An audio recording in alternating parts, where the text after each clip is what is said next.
It was late, too late to still be at school, but I was cramming for exams, and the library was open until 10 p.m. With the school practically deserted, it was the perfect place to study quiet and undisturbed. I had stayed late before, but that night, something felt different. The lights in the library were dimmer than usual, flickering slightly as if they were tired of staying on. I sat near the window, where I could see the darkened campus beyond, trees swaying in the gentle breeze. Occasionally, the sound of a distant car on the main road would break the silence, but otherwise, it was eerily quiet. Around 9:30 p.m., I decided to take a break. My head was spinning from memorizing too many equations, so I grabbed my water bottle and decided to walk the hallways for a bit. Maybe some fresh air from the open windows would clear my mind. As I stepped out of the library, I noticed how cold the air had gotten. The school had an old heating system, and sometimes it acted up, but this felt colder than usual, like a chill that seeped into your bones. The hallways were empty, lit only by the occasional flicker of fluorescent lights. My footsteps echoed off the linoleum floors, making the building feel even more abandoned. I walked slowly, letting my mind wander, trying to shake off the fatigue. That's when I noticed something odd. One of the classroom doors, just a few doors down, was slightly ajar. I paused, staring at it. All the classrooms were supposed to be locked after hours. The janitors made sure of that. I knew I should just keep walking, but curiosity got the better of me. I approached the door cautiously, my heart starting to beat a little faster.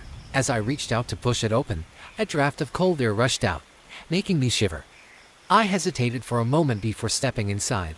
The room was dark, the only light coming from the faint glow of the streetlights outside. It was an ordinary classroom, rows of desks facing the whiteboard, the teacher's desk neatly organized in the corner, but something felt off. I couldn't put my finger on it, but there was a heaviness in the air, like I was intruding on something I shouldn't be. I took a few steps inside, scanning the room. Nothing seemed out of place, yet the feeling of unease wouldn't leave me. I turned to go, but just as I reached the door, I heard a noise behind me. It was faint, almost like a whisper, but it was enough to make my heart skip a beat. I froze, listening. The room was silent again. I told myself it was just the wind or the building settling, anything to calm the sudden fear that gripped me, but then I heard it again. This time, it was clearer, a soft voice, barely audible, coming from the back of the classroom. I spun around, peering into the darkness, but I couldn't see anything. The hair on the back of my neck stood up. I wasn't alone in the room. I took a step back, my eyes scanning the rows of desks. My mind raced, trying to make sense of what I was hearing. Was someone playing a prank on me? But no, the school was practically empty, and everyone I knew had left hours ago. The whisper came again, a little louder this time, like someone was trying to speak but couldn't quite form the words. My chest tightened with fear, and I slowly backed toward the door, keeping my eyes on the back of the room. Just as I reached for the handle, something moved. It was subtle, barely noticeable, but I saw it, a shadow shifting in the corner of the room, near the teacher's desk. I couldn't make out what it was, but it was enough to send me into full panic mode. I yanked the door open and bolted down the hallway, my footsteps echoing wildly. I didn't stop until I was back in the library, panting and trembling. The warmth of the room washed over me, but the fear lingered. I tried to calm myself down, convincing myself that it was nothing, just my imagination getting the best of me after hours of studying in a creepy, empty school.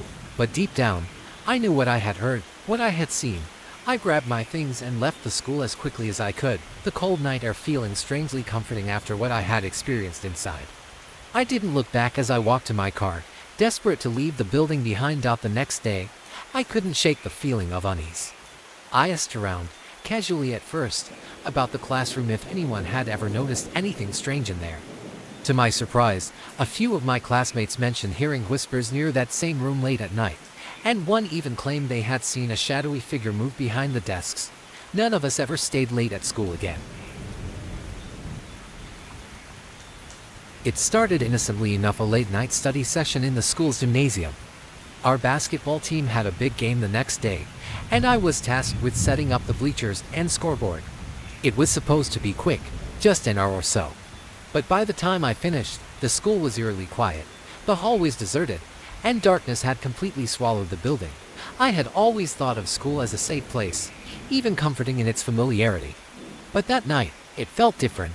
There's something unsettling about being alone in a space designed for hundreds of people. Every creak of the building and every gust of wind outside seemed amplified, exaggerated by the emptiness surrounding me. I grabbed my things and made my way through the gym toward the exit.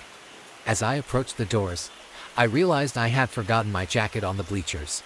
With a sigh, I turned back and walked across the gym floor, the sound of my footsteps echoing in the vast space.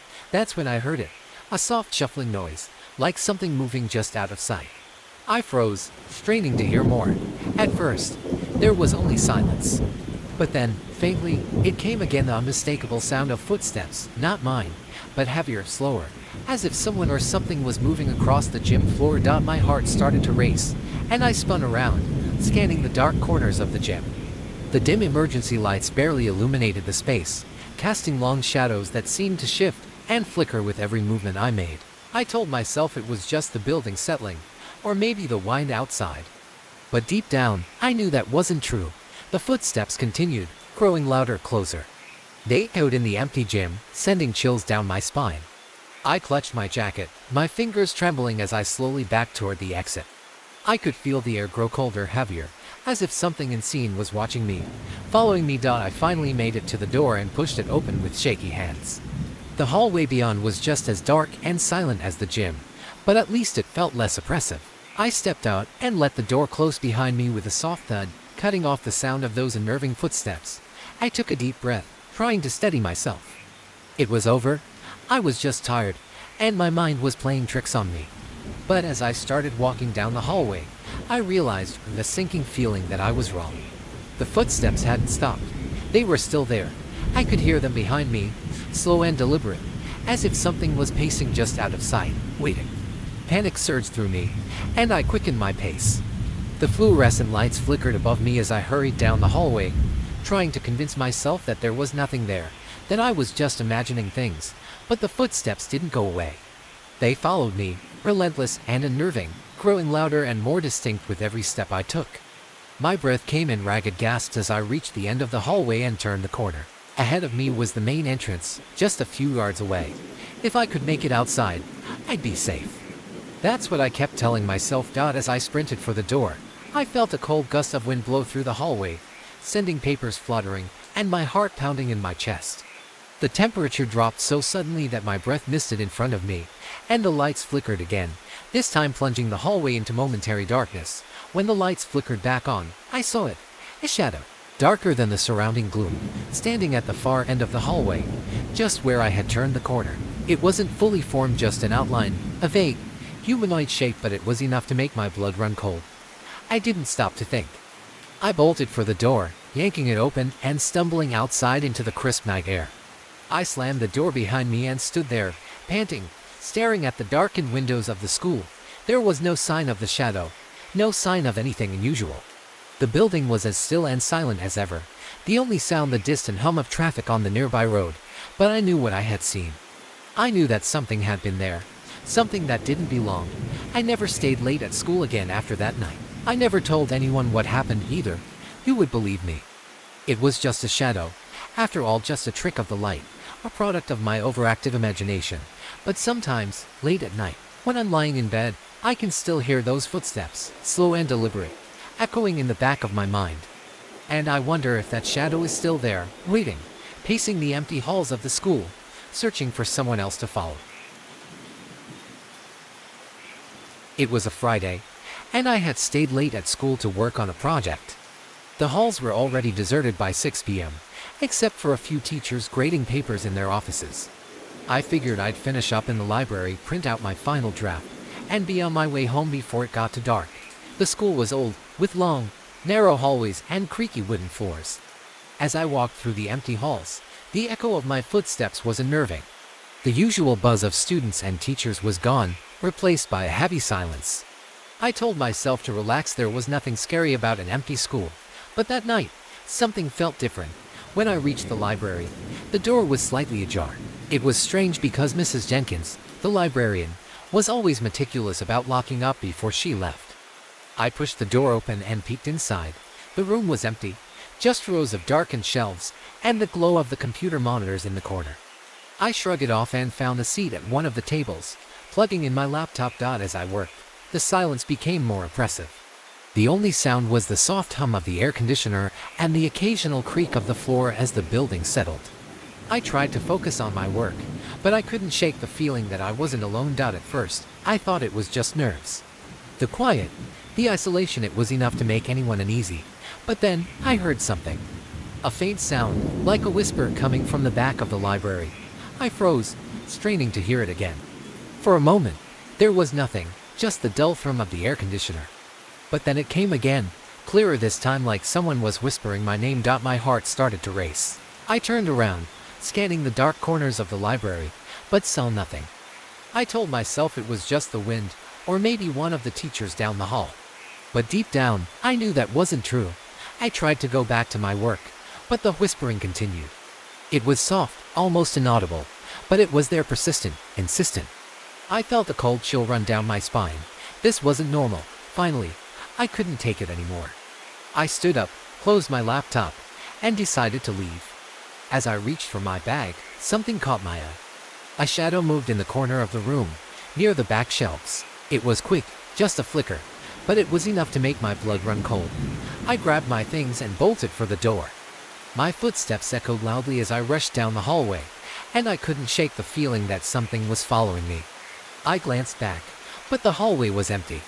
Still, the whispers seemed to be getting louder, more urgent. By the time I reached the front entrance, I was practically sprinting. I pushed open the heavy doors and stepped outside, breathing in the cool night air. The whispers stopped the moment I left the building, and the oppressive weight of the school lifted from my shoulders. I walked quickly to my car, refusing to look back. The feeling of being watched lingered, but once I was in the safety of my car with the doors locked, I finally allowed myself to breathe. I sat there for a moment, trying to calm my racing heart. The next day, I asked a few friends if they had ever experienced anything strange at school after hours. To my surprise, one of them mentioned hearing whispers late at night in the same part of the building. Another friend told me about a shadow she had seen in the library, but she had brushed it off as her imagination. It seemed that I wasn't the only one who had felt something strange in the school, but none of us could explain it. There were no stories of tragic deaths or haunted rooms, just an overwhelming sense of something lurking in the shadows. After that night, I never stayed late at school again. Even now, I avoid that part of the building when I can, especially after dark. Whatever was there, whatever had whispered my name in the empty halls, I didn't want to encounter it again. It was a Friday night, and I was the last one left in the school. I had volunteered to help set up for the weekend event, an annual school carnival that brought in students, families, and teachers alike. I thought it would be fun at first, but when everyone else had gone home, and the only sounds left were the distant hum of the overhead lights, I began to regret my decision. The school, which had been lively and buzzing with activity just hours ago, was now really quiet. I was alone in the gymnasium, tying balloons to the bleachers and making sure everything was set for the next day. It wasn't until I heard the creaking of the gym doors that I realized just how alone I was. At first, I thought someone had come back for something they'd forgotten. But when I looked up, the doors were barely moving, swinging slightly as if a breeze had passed through. Only there was no breeze, just the still, stale air of the empty school. "Hello," I called out, my voice echoing through the gym. No response. Just the quiet creak of the door as it finally stilled. I told myself it was nothing, that maybe I had left the door slightly ajar, and a draft had pushed it open. But the quiet was unnerving, and every small sound seemed amplified in the emptiness of the school. I finished up in the gym and made my way down the long hallway toward the exit. The lights flickered overhead, something they always did, but tonight it felt different. The flickering cast strange shadows on the walls, and I couldn't shake the feeling that something was wrong. As I reached the science wing, I heard a faint tapping sound coming from one of the classrooms. It was soft at first, but as I got closer, it grew louder, more insistent. I stopped outside the door of Mr. Harper's classroom, the one with the old wooden desks and glass cabinets full of preserved specimens. The tapping was coming from inside. My heart raced as I pushed the door open slowly. The room was dark, lit only by the glow of the hallway lights behind me. I stepped inside cautiously, peering around to see if anyone was there. The tapping stopped as soon as I entered. I stood still, listening, waiting for any sign of movement. But there was nothing, just the oppressive silence of the empty room. I took a few steps further inside, my eyes scanning the walls and the cabinets. That's when I saw it, a frog, One of the preserved specimens in the glass jars was moving. Its leg twitched ever so slightly, tapping against the side of the jar. I froze, my breath catching in my throat. The frog was dead, had been for years, but there it was, twitching in its jar as if it were trying to escape. I backed out of the room, slamming the door behind me and running down the hallway. My footsteps echoed loudly, the sound bouncing off the walls as I sprinted toward the exit. I didn't look back. I couldn't. All I wanted was to get out of that school and as far away as possible. I burst through the front doors and into the cool night air, gasping for breath. The school loomed behind me, dark and silent, but I couldn't shake the feeling that something was watching me from one of the windows. I never stayed late at school again after that. I didn't tell anyone what happened, not even my closest friends. Who would believe me anyway? A dead frog twitching in a jar, strange sounds in an empty school. It sounded ridiculous. But I knew what I had seen, and I knew I hadn't imagined it. To this day, I avoid that part of the school. Whenever I walk past Mr. Harper's classroom, I feel a chill run down my spine, and I quicken my pace, refusing to look inside. I don't know what happened that night, and I don't want to find out. All I know is that some things in that school are better left undisturbed. It was a typical Tuesday afternoon, and I was the last student left in the school library. I had stayed late to finish a project for history class, hoping to avoid the distractions of home. The sun had set by the time I wrapped up, and the once lively school had fallen eerily silent. I packed up my things and headed toward the hallway, where only a few dim lights remained on. As I walked down the corridor, the faint hum of the school's heating system echoed around me. The building, which had felt familiar and safe during the day, now seemed unsettlingly empty. Every footstep I took seemed to echo too loudly, bouncing off the walls in a way that made the school feel much larger than it was. I was more than ready to leave. Just as I reached the doors to the main entrance, I realized I had forgotten my water bottle in the library. With a sigh, I turned back. I didn't want to come back to school the next day and find it missing. As I walked back through the halls, I couldn't shake the feeling that something was off. It was too quiet and naturally quiet, like the building was holding its breath. When I reached the library, the door was slightly ajar, which I didn't remember leaving that way. Pushing it open, I was greeted by the familiar rows of bookshelves and the long tables that were now bathed in the pale glow of the emergency exit lights. Everything looked just as I had left it, except for one thing. The chair where I had been sitting was now pulled out, turned slightly as if someone had just gotten up. I froze, my heart skipping a beat. I was certain I had pushed the chair in before leaving. The air felt thick with tension, and suddenly, every creak and groan of the old building seemed amplified. I hurried over to grab my water bottle, trying to shake off the creeping unease. It's just an old building, I told myself. Nothing to be scared of. But as I turned to leave, I heard a soft sound of faint rustling coming from the back of the library, near the reference section. My body tensed. I wasn't alone. Hello. I called out, my voice barely louder than a whisper. No response. The rustling stopped, replaced by an eerie silence. I debated just making a run for it, but curiosity got the better of me. I stepped toward the back of the library, my sneakers squeaking against the tiled floor. As I reached the corner, I peered around the bookshelf, half expecting to find a janitor or maybe another student who had stayed late. But there was no one. Just the old books lining the shelves, and the dim light casting long shadows across the floor. I turned back, my heart pounding in my chest, ready to leave for good this time. But then, out of the corner of my eye, I saw movement, just a flicker, like someone darting past the shelves. Who's there? I demanded, my voice cracking. Still no answer, but I knew I wasn't imagining it. I could feel something watching me. The air had shifted, growing colder, and I could hear my own breathing, too loud in the oppressive silence. I hurried toward the exit, trying to keep my panic in check. As I reached the door, I heard the sound again, a soft, slow rustling, like someone dragging their fingers along the spines of the books. I turned one last time, my hand on the door handle, and saw a shadow moving between the shelves. It wasn't human, at least, not entirely. It was tall and thin, its movements jerky and unnatural, like a puppet being dragged along by invisible strings. I didn't wait to see what it was. I yanked the door open and ran, my footsteps echoing through the empty hallway. I didn't stop until I was outside, breathing in the cool night air. I glanced back at the school, half expecting to see that shadowy figure standing at one of the windows, watching me leave. But there was nothing, just the darkened building and the faint hum of the streetlights. I walked home quickly, my mind racing, replaying the events over and over. I didn't know what I had seen, and I didn't want to know. All I knew was that something had been in that library with me, and I was never staying late at school again. Since that night, I've avoided the library whenever possible. I tell myself it was just my imagination, that the empty building had played tricks on my mind. But deep down, I know that something else was there, something that didn't belong. And whatever it was, I was lucky to have gotten out when I did. It happened last year when I stayed late at school to finish a group project. We were assigned to make a presentation for history class, and since my teammates were busy with sports and other activities, we decided to meet after hours in the library. That night, it was just me, Emily, and Mark. The school building was quiet, nearly deserted except for a few custodians cleaning up. By the time we finished, it was well past dark.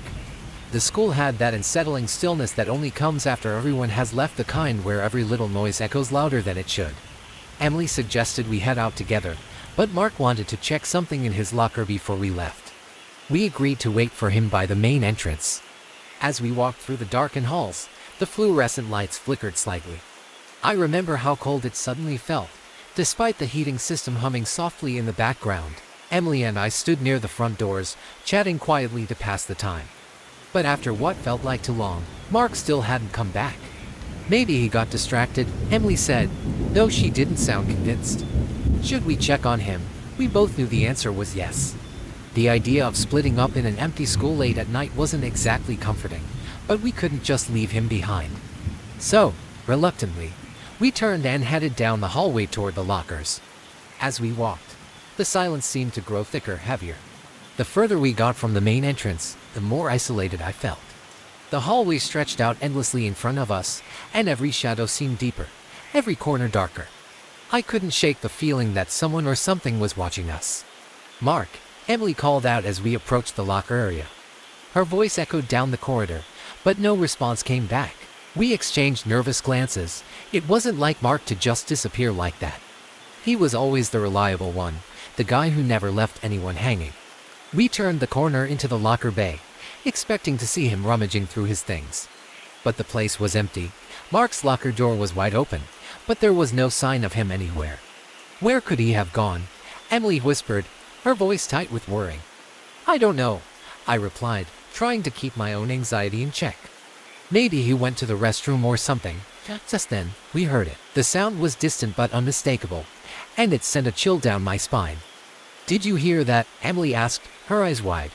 I nodded, my heart pounding. "Yeah, let's go check it out." Every instinct I had was telling me to run the other way, but I couldn't leave without finding Mark. We followed the sound cautiously, our footsteps unnaturally loud in the empty hall.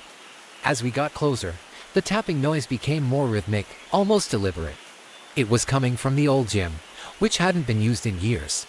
No one ever went there anymore, not even during school hours. The door to the gym was slightly ajar, and as we approached, the strange sound abruptly stopped. The sudden silence was deafening. I reached out and pushed the door open, wincing as it creaked loudly on its hinges. Inside, the gym was pitch black except for a faint sliver of moonlight streaming through a broken window. The air was musty, filled with the smell of dust and old sweat. We stepped inside, our eyes straining to adjust to the darkness. "Mark," I called out, my voice barely above a whisper. But there was no response, only the soft rustling of the wind through the broken window. My pulse quickened as I scanned the room, trying to make out any shapes in the gloom. And then, out of the corner of my eye, I saw movement. At the far end of the gym, near the bleachers, something shifted. It was hard to see in the dim light, but it looked like a figure standing just out of reach of the moonlight, half hidden in shadow. "Mark, is that you?" Emily asked, her voice trembling. The figure didn't move. For a long, terrifying moment, it just stood there, completely still. My breath caught in my throat as I realized that whoever or whatever was there didn't seem quite right. Its posture was unnaturally stiff, its head tilted at an odd angle, and something about the way it stood in the darkness made my skin crawl. And then, without warning, it slowly stepped back into the shadows, disappearing from view. "Let's get out of here," I whispered urgently. Emily didn't need convincing. We bolted out of the gym, running as fast as we could back to the main entrance. My heart was pounding in my chest, and I didn't dare look back. We burst through the doors and into the cold night air, gasping for breath. We never did find Mark in that gym.